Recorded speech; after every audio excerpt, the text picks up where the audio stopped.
Hello, everyone.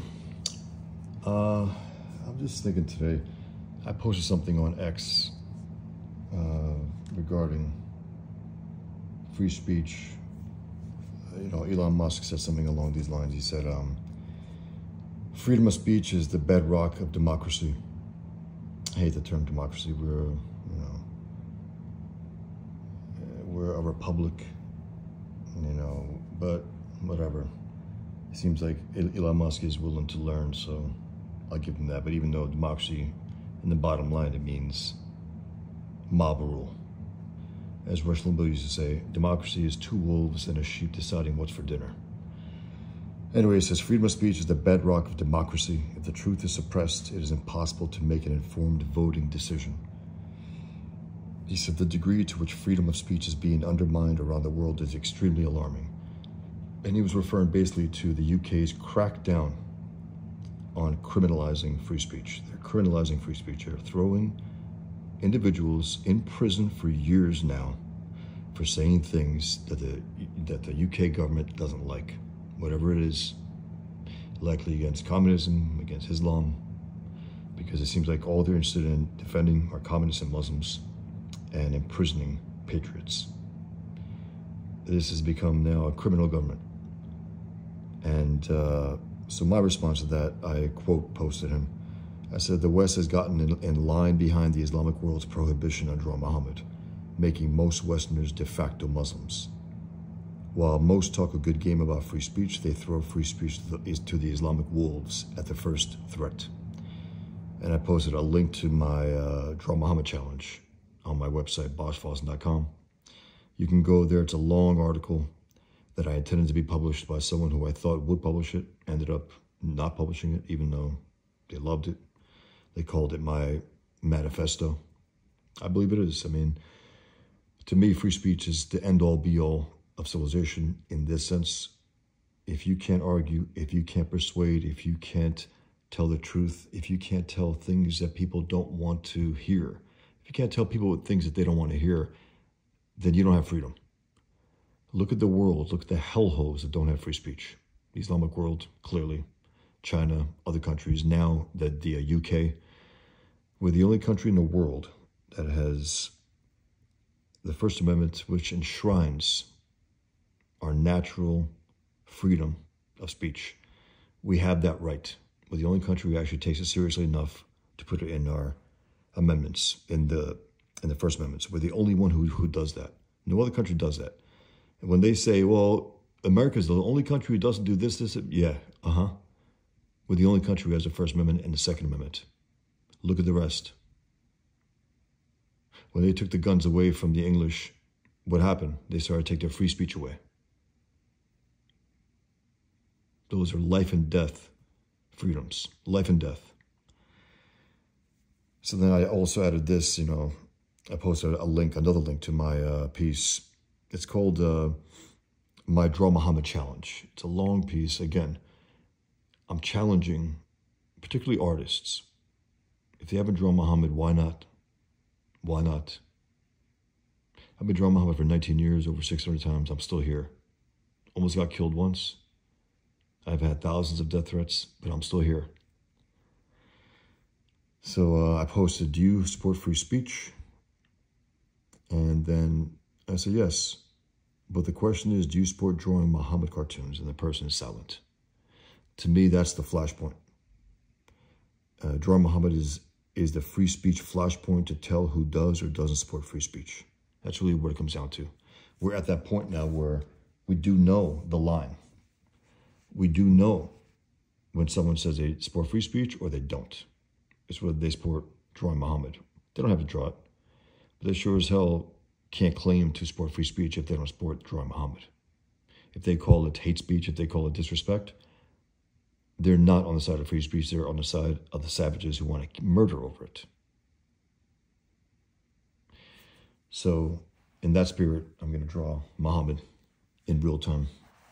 And I want to explain basically how I normally draw him, which is just a sample to show you why I draw him the way I do.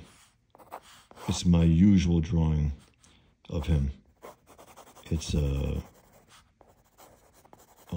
I'll explain it.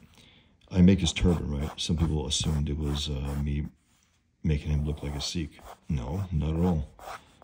He said, other people said, oh, you make him look like Wolverine. No, it's not my intention, at least. It might end up looking like that a little, but it's not my intention.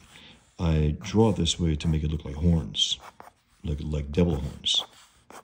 And I also draw his mustache to look like Hitler. And why do I do that? Just to fuck around with people? No. Just to be provocative? No. Hitler was a fan of Islam. He called it a muscular, masculine religion. There was a love affair between Hitler and Muslims in the Islamic world. During World War II, before World War II, they understood that this guy wanted to kill Jews as much as they did, and they loved him for that. That's why I refer to Hitler as Islam's favorite infidel. Islam's favorite infidel. Because they had the kind of genocidal Jew hatred that the Nazis do. You know, you look at the Islamic world, you look at quote-unquote Palestine, right? They have stores in Palestine called Hitler. They have other stores called Hitler 2. I mean, think about that. This is who we're dealing with here. They openly admire Hitler. And I was raised among Muslims who openly admired Hitler as well. They openly admired Hitler. I'm going to ink this now. I'm not going to make a real fancy one. I just want to show you that it's okay to draw Muhammad. We have that right. And once we violate that right by stopping people from drawing him, by condemning those who draw him, by banning those who draw him, we are no better than the savages in the Islamic world. And I'm talking about leftists mainly, but also some rightists who call me out for doing this, who think I taunt Muslims. And to those rats, I say this: once human beings were slaughtered in the name of Islam, once that teacher in France was beheaded for showing his students Muhammad cartoons in the name of free speech, just to show them this is free speech, whether Muslims hate it or not, it's free speech. That's what it is. Like it or not, love it or not, hate it or not, it's free speech. We have the right to do that. And it's just, to me, it's unacceptable. It has to be fought. And how do I fight as an artist? I draw Muhammad. Saying fuck you to all those savages who would murder me over it. It's insane. Even being raised as a Muslim, I never, ever knew about the prohibition against drawing Muhammad. And I will say this as well, which I mentioned in some interviews. There is not an exact prohibition because the Shiite Muslims have been drawing Muhammad for centuries. There are paintings across centuries by Shiite Muslims. You know, you got these, the Sunni Muslims and the Shiite Muslims. You got the Sunnis in Saudi Arabia, you have the Shiites in Iran, but they're all Muslims still. And the prohibition, I believe, was really only made popular after 9/11. It was only after 9/11 for them to try to flex their muscles against the West. That's all it really was. For Muslims to flex their muscles once again against the West. So I just wanted to show you a simple drawing of Muhammad, a simple act of free speech. Because if this is the flashpoint, it's like, are you kidding me? These savages want to murder me for doing this, for drawing their warlord prophet, for drawing someone who murdered people in the name of Islam, who inspires people to murder in the name of Islam to this day, over 1,000 years after he lived, or not. There are, many books about the fact that maybe he never lived, but it doesn't matter to me because his savage followers believe he did.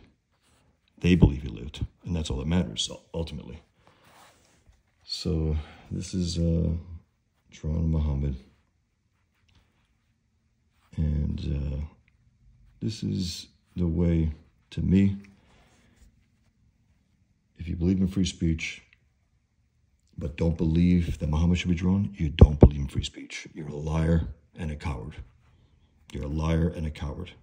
And again, I will say this, you don't have to draw Muhammad necessarily, you really don't. You sure as hell should support those who do, and maybe even share the cartoons. We have free speech, or we don't. I have free speech. I hear people tell me free speech is over. They're over. They're over. Free speech is alive and well. No matter the savages who want to cut our heads off for it, no matter those who want to put us in prison for it, it still exists. But if we act like it's over, like free speech is over, it will be. So,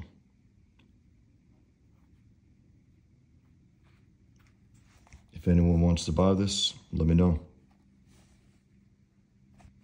Take care, everyone. Long live free speech.